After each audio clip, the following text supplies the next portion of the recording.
Perron. Bonsoir Isabelle Perron. Bonsoir. Il est midi, heure normale de l'Est.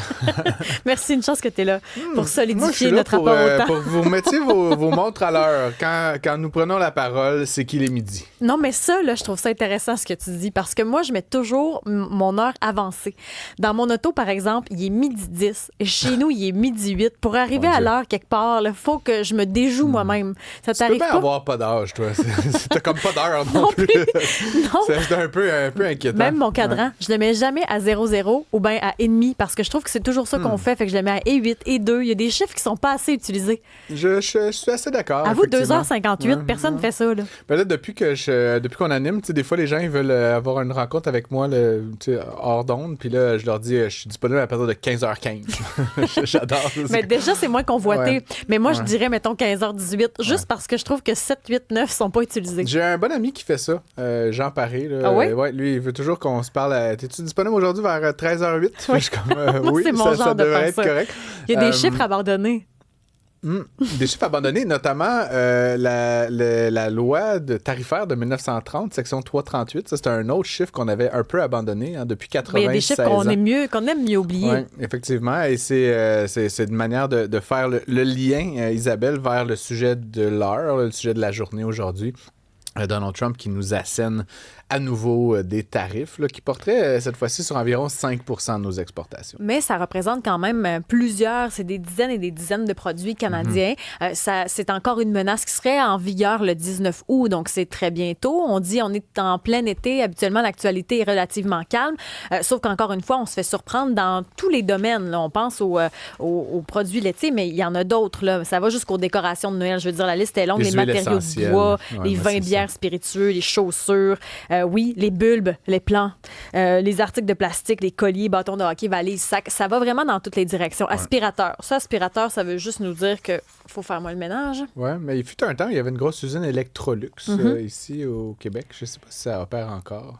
Faudrait vérifier ça avec Non, je pense que c'était à Emma. Repentigny, puis je pense que ça a fermé, mesdames et messieurs, malheureusement. Oiseau de malheur, les mais jeux tout ça vidéo, pour mais bref, ça dire, tire ouais. partout. Est-ce que ça aura lieu ou pas? Parce que c'est beaucoup la question qu'on se pose. Est-ce que c'est une menace parce que présentement, il y a des élections qui s'en viennent? Est-ce que c'est bien reçu du côté américain? Chez nous, ça nous fait trembler. Est-ce que ça nous fait trembler pour rien ou pas?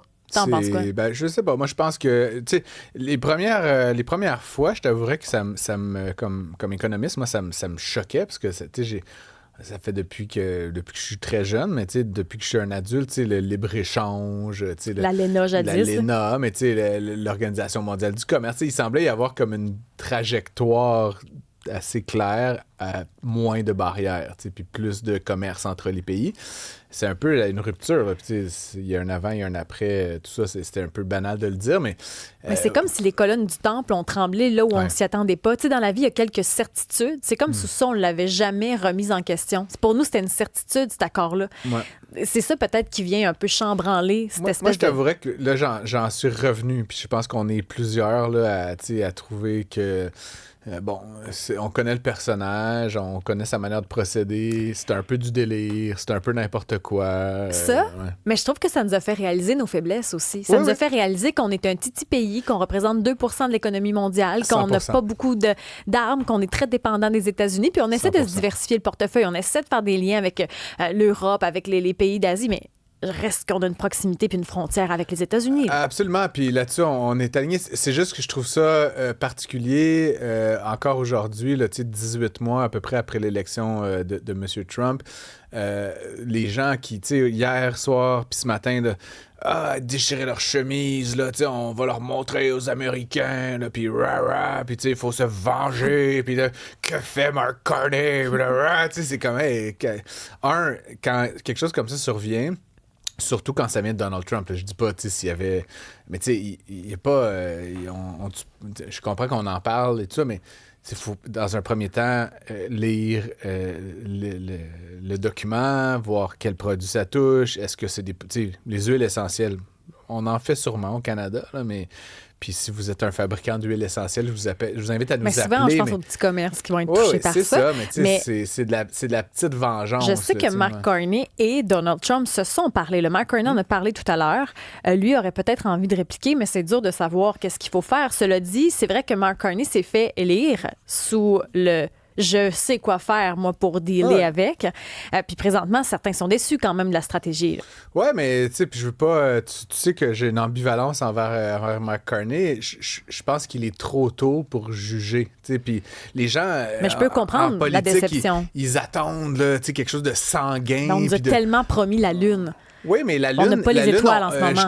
On s'en reparlera dans 5 ans de la Lune, tu comprends? La Lune, elle n'est pas aujourd'hui, elle n'est pas demain. Tu sais, quand on a choisi d'aller sur la Lune, là, pour reprendre cette analogie-là, dans les années 60, ça a pris plus d'une décennie à aller sur la Lune. Fait que, tu sais, les gens...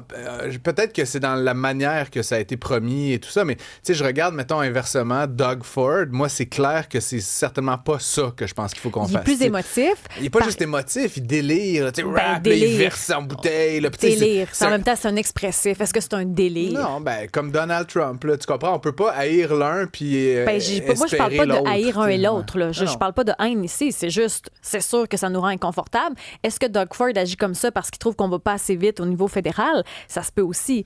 Ça se peut. Mais comme je te dis, je pense pas qu'il faut... là, effectivement, peut-être pas question de haine, mais je pense pas qu'on peut condamner la décision de l'un en disant il est imprévisible, il fait n'importe quoi, il est émotif, ça n'a pas de du bon sens. Mais puis pourquoi? Que notre réponse, ça soit aussi émotif, spontané, J'ouvre etc. une parenthèse. Pourquoi ici au provincial, on peut critiquer nos politiciens pour tout ce qu'ils font, mais au fédéral, Mark Carney est intouchable. On peut rien faire de lui. Non, mais à chaque fois qu'on parle de politique québécoise, on va attaquer nos politiciens en disant qu'ils font ci, ils font ça. Christine Fréchette promet trop d'affaires, on lui laisse pas le temps. Mark Carney, par contre, intouchable, on peut rien dire sur lui. Le pauvre petit, il faut lui laisser du temps. 2 poids, 2 mesures. Je suis pas d'accord nécessairement avec cette affirmation-là. Puis je veux dire, la CAQ, ils ont eu 8 ans. Là. Je veux dire, c'est pas... Ben, je trouve que dès qu'il s'agit de Mark Carney, il faut rien dire. Ils ont eu 8 ans pour... Non, puis je dis pas qu'il faut rien dire. Justement, c'est à ça que j'appelle. Puis, tu sais, écrivez-nous, appelez-nous 187 Cube Radio. Que feriez-vous si vous étiez à la place de Mark Carney aujourd'hui? Je pense qu'au contraire, justement, non, il faut en parler. Je continue quand même de penser qu'il est trop tôt pour juger si la stratégie canadienne fonctionne actuellement. Ça, tu as raison. Est-ce que... Puis encore une fois, tu sais, j'en appelle aux partis de l'opposition, notamment aux conservateurs, là, qui forment la seule opposition presque qui reste, là, parce que les autres partis sont pas mal absents. Qu'est-ce que vous feriez? Je suis en attente d'une proposition. Puis la preuve que d'agir de manière impulsive et de crier plus fort ne fonctionne pas, c'est Doug Ford. Je veux dire, Doug Ford a pris des pubs, tu te rappelleras, aux États-Unis, où il a dont c'est cité Ronald Reagan. Puis c'est vraiment une forme d'attaque un peu passive, mais de la stratégie de Donald Trump. Puis ça nous a été quand même mis sur le nez. Puis là, on a cessé les échanges. Fait que je pense pas que la stratégie face à cet homme et cette administration-là, ça soit de l'attaque. T'sais. Mais en même temps, c'est sûr qu'on peut pas dire qu'il y a tout faux, puis on peut pas dire qu'il y a tout vrai. Parce que tu as raison de dire que c'est récent. On est dedans, là, on a les 2 pieds dedans. Exact. Mais je peux comprendre que certains sont déçus. Je peux comprendre que ça cache en dessous de ça une crainte. Puis encore une fois, ça met dans notre face toutes nos faiblesses canadiennes. Mais je repose la question, puis tu sais, on n'a pas, toi et moi, de réponse là, aboutie, mais on est déçus. Mettons qu'on parle de ça. Mettons que je suis déçu de Mark Carney. Qu'est-ce qu'on ferait d'autre? Que feriez-vous d'autre à sa place? Est-ce que ce serait de l'attaque? Est-ce que ce serait de l'indifférence? Il y en a qui ont même proposé de mettre des tarifs à l'exportation. Non, mais pour de vrai, il y a des choses dont les Américains ne peuvent pas se passer. Là. Le pétrole albertain, là, il le leur faut, ce pétrole-là, sinon ça va être la fin du monde aux États-Unis. Mais là, va expliquer ça à Daniel Smith puis aux Albertains, là, guys. On va maintenant mettre un tarif à l'exportation de 10 ou 15 %.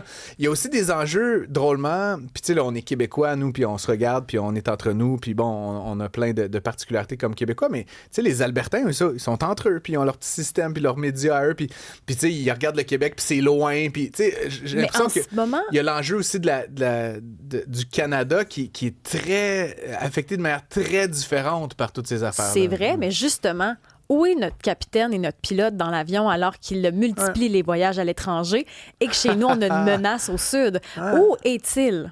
Ben, j'ai l'impression, puis encore une fois, c'est pas une question de l'adouber, mais j'ai l'impression que c'est ça la stratégie.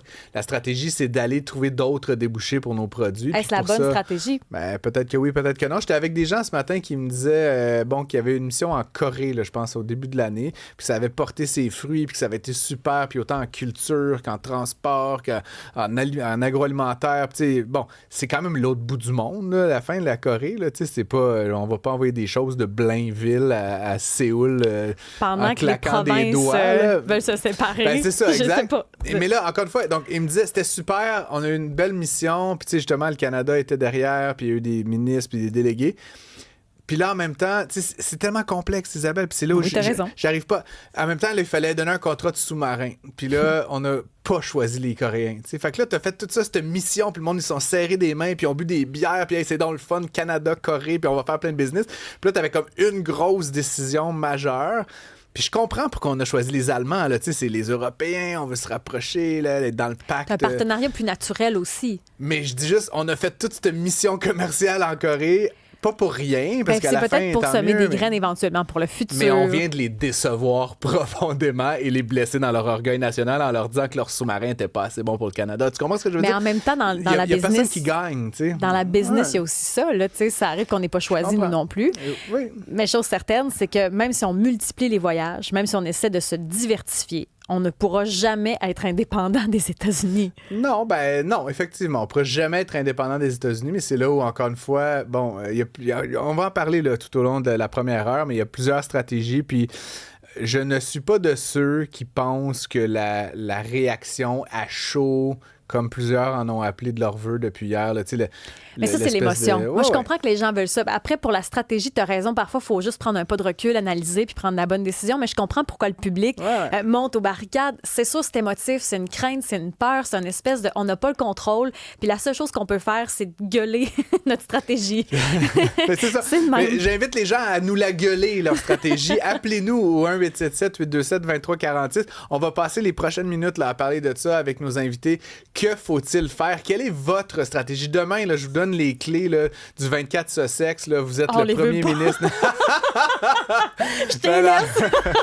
Mais est-ce que ça vous inquiète aussi? Parce qu'il y en a qui vont se dire hey, ils font juste ça pour nous faire peur. Là. Ça se peut aussi que vous vous dites on en fait tout un plat, mais dans le fond, ça se réalisera pas. Est-ce que ça vous inquiète? Est-ce que, au contraire, vous vous dites bon, encore une fois, comment on va se retrousser les manches de cette affaire-là? Vous pouvez nous contacter à 187 Cube Radio, 1-877-827-2346. Merci à tout le monde.